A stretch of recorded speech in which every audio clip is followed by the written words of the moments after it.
ಪ್ರತಿನಿಧಿಯಾಗಿ ಇವತ್ತು ವಿಧಾನಸಭೆಯನ್ನ ಪ್ರವೇಶ ಮಾಡತಕ್ಕಂಥ ಕೆಲಸವನ್ನು ಮಾಡಿದ್ರು. ಈ ಸಂದರ್ಭದಲ್ಲಿ ವೆಂಕಟರಮಣಪ್ಪನವರ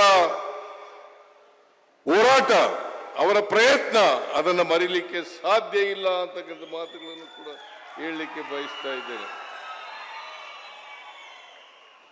ನನಗಂತೂ ಬಹಳ ಸಂತೋಷ ಆಗಿದೆ. ಯಾಕಂತಂದ್ರೆ ಹಳ್ಳಿಯ ಜನರಿಗೆ ಬಹುಶಃ ಈ ದೇಶದಲ್ಲಿ ಬೃಹತ್ ಯೋಜನೆಗಳಲ್ಲಿ ಇದೂ ಒಂದು ಯೋಜನೆ ಅಂತಕ್ಕಂಥ ಮಾತುಗಳನ್ನ ಹೇಳಲಿಕ್ಕೆ ಬಯಸ್ತಾ ಇದ್ದೇನೆ. ಬಿಜೆಪಿ ಸರ್ಕಾರ ಬಹುಶಃ ಕಾರಜೋಳ ಹೊರಟೋದ್ರು, ಅವ್ರು ಇದ್ದಿದ್ರೆ ಹೇಳ್ತಿದ್ದೆ ನಾನು.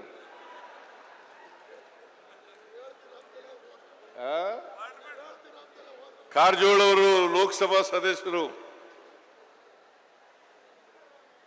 ನಾನು ಕೇಳ್ತೀನಿ, ಬಿಜೆಪಿಯವರು ಯಾವತ್ತಾದರೂ ಕೂಡ ಕರ್ನಾಟಕದಲ್ಲಿ ಇಂತಹ ಒಂದು ಯೋಜನೆಯನ್ನ ಮಾಡಿದ್ದಾರಾ?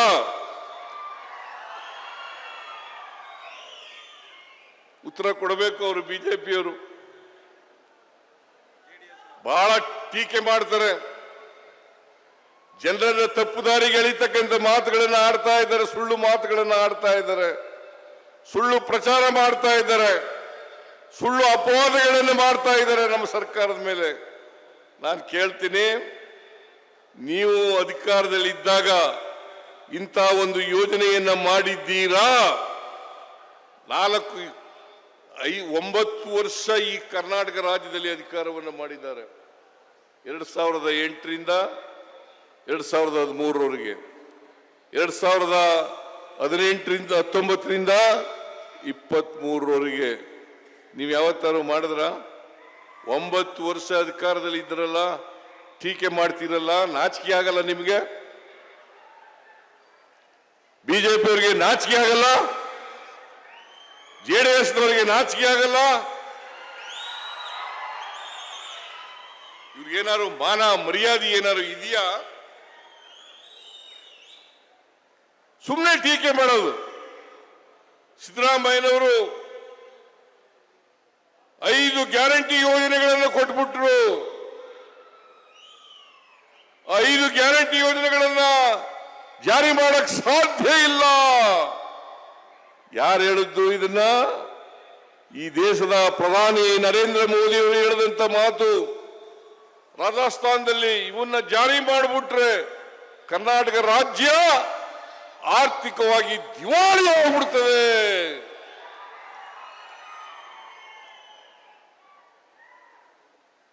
ಅಶೋಕ ಹೇಳ್ತಾನೆ,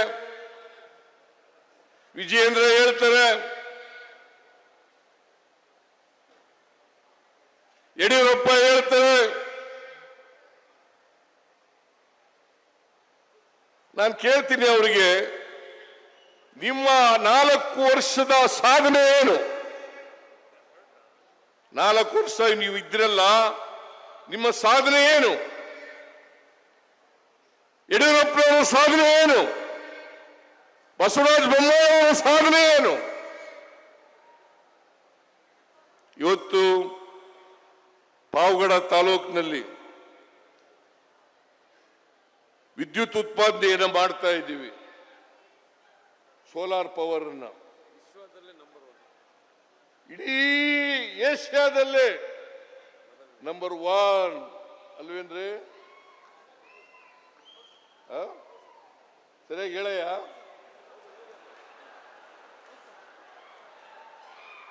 ಏಷ್ಯಾದಲ್ಲಿ ನಂಬರ್ 1.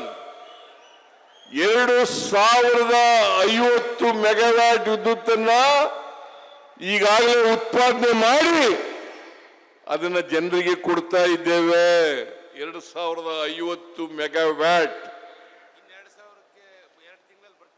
ಈಗ ಮತ್ತೆ ಹಳ್ಳಿಗಳಲ್ಲಿ ಅಗ್ರಿಮೆಂಟ್ ಮಾಡಿಸ್ತಾ ಇದ್ದಾರೆ. ಮುಂದಿನ ಇನ್ನು 2 ತಿಂಗಳು 3 ತಿಂಗಳು 2 ತಿಂಗಳು 2400 ಮೆಗಾವ್ಯಾಟ್ ಅಲ್ಲ, 2000 ಮೆಗಾವ್ಯಾಟ್ ಈ ಕುಡಿಯ ನೀರಿನ ಯೋಜನೆ, ಸೋಲಾರ್ ಎನರ್ಜಿ ಯೋಜನೆ ಇದು ಆದ್ಮೇಲೆ ಪಾವಗಡ ಚಿತ್ರನೇ ಬದಲಾವಣೆ ಆಗ್ಬಿಟ್ಟದೆ. ಆಗಿದೆಯಲ್ಲ, ಪಾವಗಡ ಚಿತ್ರನೇ ಬದಲಾವಣೆ ಆಗ್ಬಿಟ್ಟದೆ.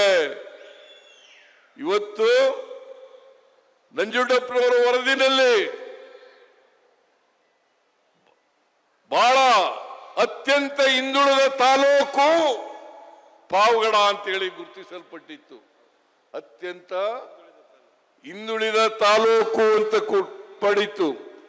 ತುಮಕೂರಿನಲ್ಲಿ ಕೊನೆ ಸ್ಥಾನದಲ್ಲಿತ್ತು, ಇವತ್ತು ಕೊನೆ ಸ್ಥಾನದಲ್ಲಿ ಇಲ್ಲ, ಮೇಲೆ ಕೊಟ್ಟೋಗ್ಬಿಟ್ಟಿದೆ, ಮೊದಲನೇ ಸ್ಥಾನದಲ್ಲಿದೆ.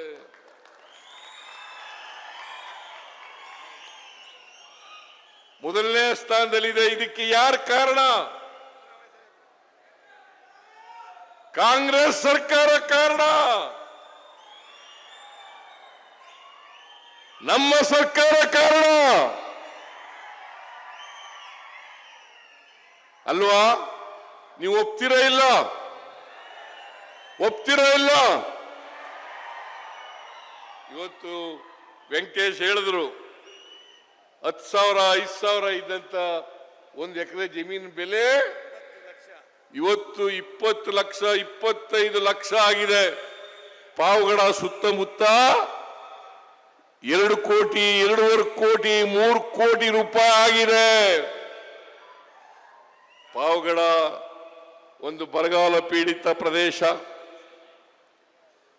ರಾಜಕೀಯವಾಗಿ ಆರ್ಥಿಕವಾಗಿ ಸಾಮಾಜಿಕವಾಗಿ ಅತ್ಯಂತ ಹಿಂದುಳಿದಿರ್ತಕ್ಕಂಥ ತಾಲೂಕು. ಏನ್ರಿ ವೆಂಕಟರಮಣಪ್ಪ, ನೀವು ಬಹಳ ವರ್ಷ MLA ಆಗಿದ್ರಿ ಅಲ್ವಾ? ನಾವು ಮಾಡಿದ್ದು ಕುಡಿಯೋ ನೀರು ಮಾಡಿದ್ದು, ಸೋಲಾರ್ ಪವರ್ ಮಾಡಿದ್ದು ಈ ತಾಲೂಕಿನ ಚಿತ್ರವನ್ನೇ ಬದಲಾವಣೆ ಮಾಡಿಬಿಡ್ತು. ಹೌದಲ್ಲ? ಹೌದಲ್ಲ?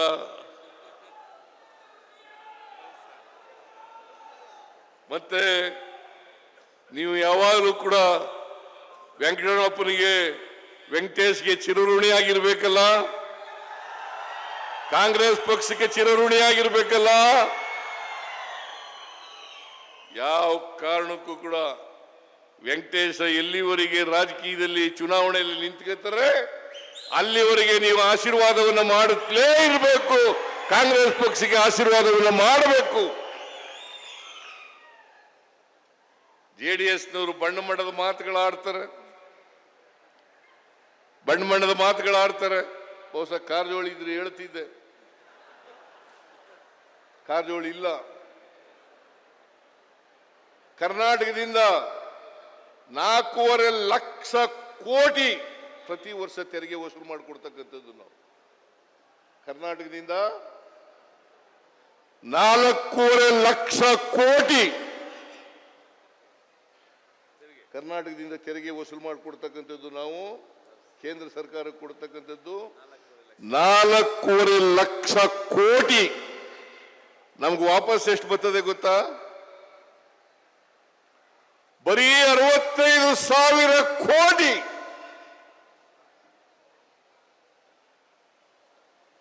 ನಾವು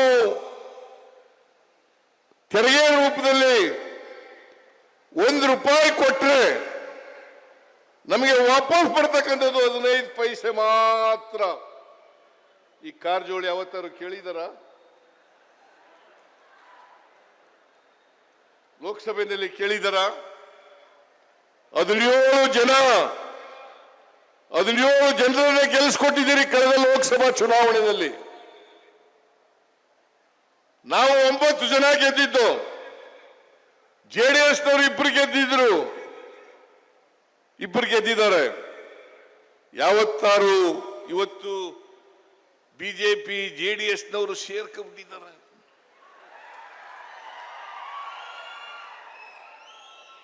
ಕಳೆದ ಚುನಾವಣೆಯಲ್ಲಿ ನಾವು 136 ಸ್ಥಾನಗಳನ್ನು ಗೆದ್ದ ಮೇಲೆ ಇನ್ನು JDSಗೆ ಭವಿಷ್ಯ ಇಲ್ಲ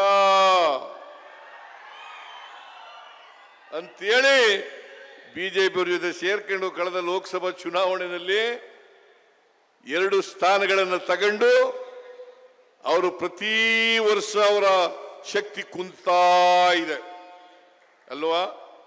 ಇಲ್ಲಿ ಜೆಡಿಎಸ್ನವರು ಎಲ್ಲ ಶಾಸಕರಾಗಿದ್ದವರು ಕಳೆದ ಸಾರಿ ಜೆಡಿಎಸ್ನವರ ದಯಮಾಡಿ ಜೆಡಿಎಸ್ನವರು ಯಾವ ಕಾರಣಕ್ಕೂ ಕೂಡ ಯಾವತ್ತೂ ಕೂಡ ಅಧಿಕಾರಕ್ಕೆ ಬರಲಿಕ್ಕೆ ಸಾಧ್ಯ ಇಲ್ಲ. ನಾನು ಜೆಡಿಎಸ್ನಲ್ಲಿದ್ದಾಗ 2004ರಲ್ಲಿ 59 ಸ್ಥಾನಗಳನ್ನು ಗೆದ್ದಿದ್ದು. ಕಳೆದ ವಿಧಾನಸಭೆಯಲ್ಲಿ ಎಷ್ಟು ಗೆದ್ದರು ಅವರು? 18 ಸ್ಥಾನಗಳನ್ನು ಮಾತ್ರ. ಯಾಕಂತಂದ್ರೆ ಜೆಡಿಎಸ್ ಇನ್ನೂ ಕಡಿಮೆ ಆಗ್ತದೆ. ಮುಂದಿನ ವಿಧಾನಸಭಾ ಚುನಾವಣೆಗೆ ಇನ್ನೂ ಕಡಿಮೆ ಸ್ಥಾನಗಳನ್ನು ಗೆಲ್ತಾರೆ. ಇಲ್ಲಿ 100ಕ್ಕೆ 100 ಜೆಡಿಎಸ್ನವರು ಸೋಲ್ತಾರೆ ಅಲ್ವಾ? ಅಲ್ವೇನ್ರಿ? ಏನು ಈ ಕಡೆಯವರೆಲ್ಲ ಕೈ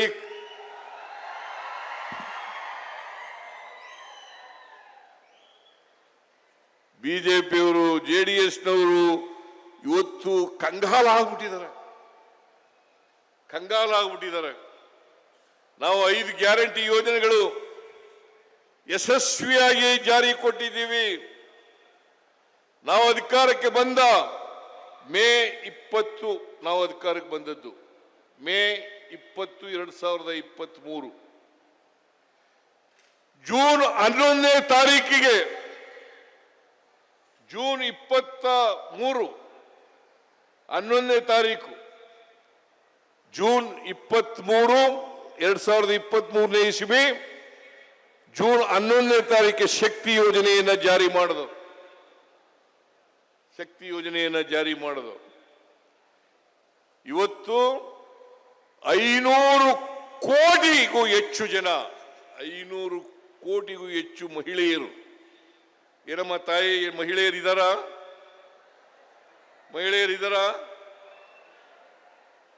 500 ಕೋಟಿಗೂ ಹೆಚ್ಚು ಮಹಿಳೆಯರು ಉಚಿತವಾಗಿ KSRTC ಬಸ್ನಲ್ಲಿ ಪ್ರಯಾಣ ಮಾಡಿದ್ದಾರೆ. ಉಚಿತವಾಗಿ. ಮೊನ್ನೆ ಈಗ ಒಂದು ವಾರದ ಹಿಂದೆ ನಾನು 500ನೇ ಕೋಟಿ ಟಿಕೆಟ್ ಅನ್ನ ಮಹಿಳೆಗೆ ಕೊಟ್ಟೆ. ಅದರ ಮೂಲಕ 500 ಕೋಟಿ ಮಹಿಳೆಯರು ಉಚಿತವಾಗಿ KSRTC ಬಸ್ನಲ್ಲಿ ಪ್ರಯಾಣ ಮಾಡಿದ್ದಾರೆ ಅಂತಕ್ಕಂಥದ್ದನ್ನ ನಾನು ಘೋಷಣೆ ಮಾಡಿದೆ. 500 ಕೋಟಿ ಮಹಿಳೆಯರು. ಹಾಗೇನೆ ಗೃಹ ಜ್ಯೋತಿ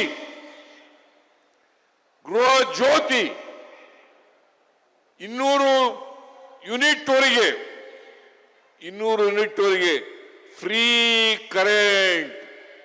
1,64,00,000 ಕುಟುಂಬಗಳು. 1,64,00,000 ಕುಟುಂಬಗಳು. ಜೊತೆಗೆ ಅನ್ನಭಾಗ್ಯ. ನಾನು ಹಿಂದೆ 2013ರಿಂದ 2018ರವರೆಗೆ ಮುಖ್ಯಮಂತ್ರಿ ಆಗಿರುವಾಗ 5 kg ಅಕ್ಕಿಯನ್ನು ಫ್ರೀಯಾಗಿ ಕೊಡ್ತಾ ಇದ್ದೆ. ಆಮೇಲೆ ಅದನ್ನು ಮುಂದುವರಿಸಿದ್ರು. ಈ ಸಾರಿ ಅಧಿಕಾರಕ್ಕೆ ಬಂದ ಮೇಲೆ ಇನ್ನೂ 5 kg ಅಕ್ಕಿಯನ್ನು ಹೆಚ್ಚಾಗಿ ಕೊಟ್ಟು 10 kg ಅಕ್ಕಿಯನ್ನ ಬಡವರಿಗೆ ಕೊಡ್ತಕ್ಕಂಥ ಕೆಲಸವನ್ನ ಮಾಡ್ತಾ ಇದ್ದೀವಿ. ಹೊಟ್ಟೆ ತುಂಬ ಊಟ ಮಾಡಬೇಕು ಬಡವರು ಯಾರು ಕೂಡ ಹಸುವಿನಿಂದ ಮಲಗಬಾರದು. ಕರ್ನಾಟಕ ಹಸಿವು ಮುಕ್ತ ರಾಜ್ಯ ಆಗಬೇಕು. ಯಾವ ಕಾರಣಕ್ಕೂ ಕೂಡ ಬಡವರು ಹಸುವಿನಿಂದ ಮಲಗಬಾರದು ಅಂತೇಳಿ ಇನ್ನ 5 kg ಅಕ್ಕಿಯನ್ನ ಜಾಸ್ತಿ ಕೊಡ್ತಕ್ಕಂಥ ಕೆಲಸವನ್ನ ನಮ್ಮ ಸರ್ಕಾರ